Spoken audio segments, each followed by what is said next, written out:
I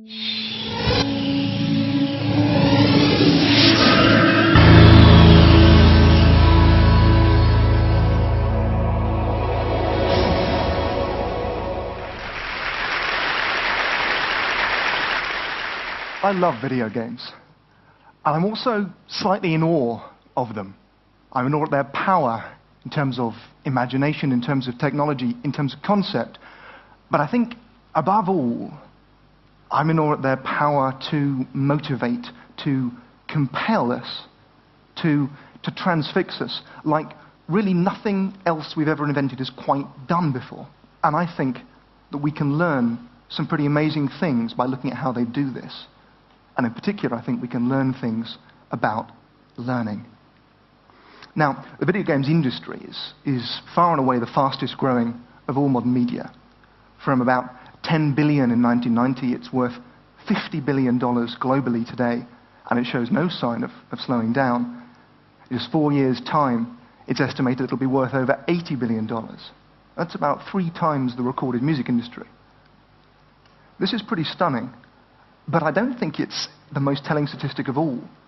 The thing that really amazes me is that today, people spend about $8 billion real dollars a year buying virtual items that only exist inside video games. This is a screenshot from the virtual game world Entropia universe. Earlier this year, a virtual asteroid in it sold for 330,000 real dollars. And this is a Titan-class ship in the space game EVE Online. And this virtual object takes 200 real people, about 56 days of real time to build, plus countless thousands of hours of effort before that. And yet, many of these get built. At the other end of the scale, the game Farmville, that you may well have heard of, has 70 million players around the world. Most of these players are playing it almost every day. This may all sound really quite alarming to some people, an index of something worrying or wrong in society. But we're here for the good news. And the good news is that I think we can explore why this very real human effort, this very intense generation of value is occurring. And by answering that question, I think we can take something extremely powerful away. And I think the most interesting way to think about how all this is going on is in terms of rewards. And specifically, it's in terms of the very intense emotional rewards that playing games offers to people, both individually and collectively. Now, if we look at what's going on in someone's head when they are being engaged, 2 quite different processes are occurring. On the one hand, there's the wanting processes. This is a bit like ambition and drive. I'm going to do that. I'm going to work hard. On the other hand, there's the liking processes, fun and affection and delight. You know, an enormous flying beast with an orc on the back. It's a really great image. It's pretty cool. It's from the game World of Warcraft, with more than 10 million players globally, one of whom is me, another of whom is my wife. And this kind of reward, this vast flying beast you can ride around, shows why games are so very good at doing both the wanting and the liking, because it's very powerful. It's pretty awesome. It gives you great powers. Your ambition is satisfied, but it's very beautiful. It's a very great pleasure to fly around. And so these combine to form a very intense emotional engagement. But this isn't the really interesting stuff. The really interesting stuff about virtuality is what you can measure in it. Because what you can measure in virtuality is everything. Every single thing that every single person who's ever played in a game has ever done can be measured. The biggest games in the world today are measuring more than 1 billion points of data about their players, about what everybody does, far more detail than you'd ever get from any website. And this allows something very special to happen in games. It's something called the reward schedule. And by this I mean looking at what millions upon millions of people have done and carefully calibrating the rate, the nature, the type, the intensity of rewards in games to keep them engaged over staggering amounts of time and effort. Now, to try and explain this in sort of real terms, I want to talk about a kind of task that might fall to you in so many games. Go and get a certain amount of a certain little gamey item.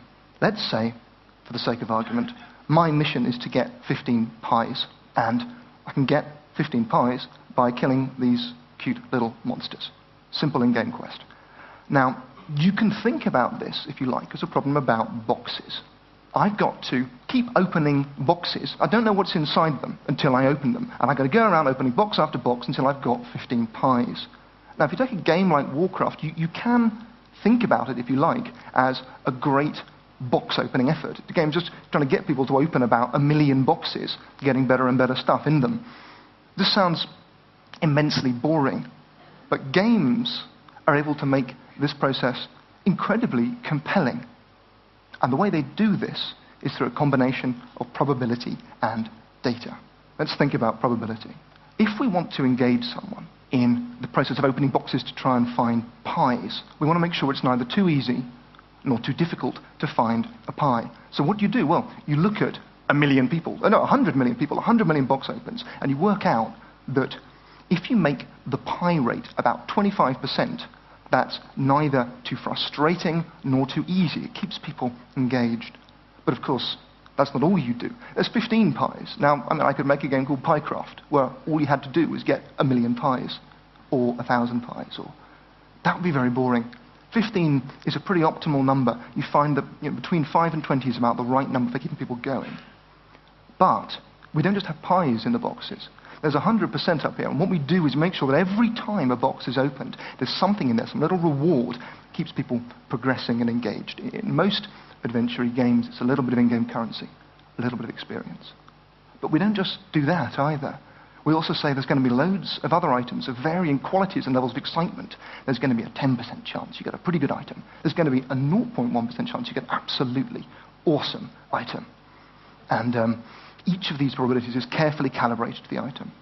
And also, we say, well, how many monsters? Should I have the entire world full of 1 billion monsters? No. We want 1 or 2 monsters on a screen at any one time, so I'm drawn on. It's not too easy, not too difficult. So all this is very powerful. But we're in virtuality. These aren't real boxes, so we can do some rather amazing things. We notice, looking at all these people opening boxes, that when people get to about 13 out of 15 pies, their perception shifts. They start to get a bit bored, a bit testy. They're not rational about probability. They think this game's unfair. It's not giving me my last 2 pies. I'm going to give up. These are real boxes. There's not much we can do. But in a game, we can just say, right, well, when you get to 13 pies, you've got a 75% chance of getting a pie now. Keep you engaged. Look at what people do. Adjust the world to match their expectations. And games don't always do this. And one thing they certainly do at the moment is if you get a 0.1% awesome item, they make very sure another one doesn't appear for a certain length of time to keep the value, to keep it special. And the point is really that we evolved to be satisfied by the world in particular ways. Over tens and hundreds of thousands of years, we evolved to find certain things stimulating, and as very intelligent civilized beings, we're enormously stimulated by problem solving and learning. But now, we can reverse engineer that and build worlds that expressly tick our evolutionary boxes. So what does all this mean in practice? Well, I've come up with 7 things that I think show how you can take these lessons from games and use them outside of games. The first one is very simple. Experience bars measuring progress. Something that's been talked about brilliantly by people like Jesse Schell earlier this year. It's already been done in the University of Indiana in the States, among other places. It's the simple idea that instead of sort of grading people incrementally in little bits and pieces, you give them one profile, character, avatar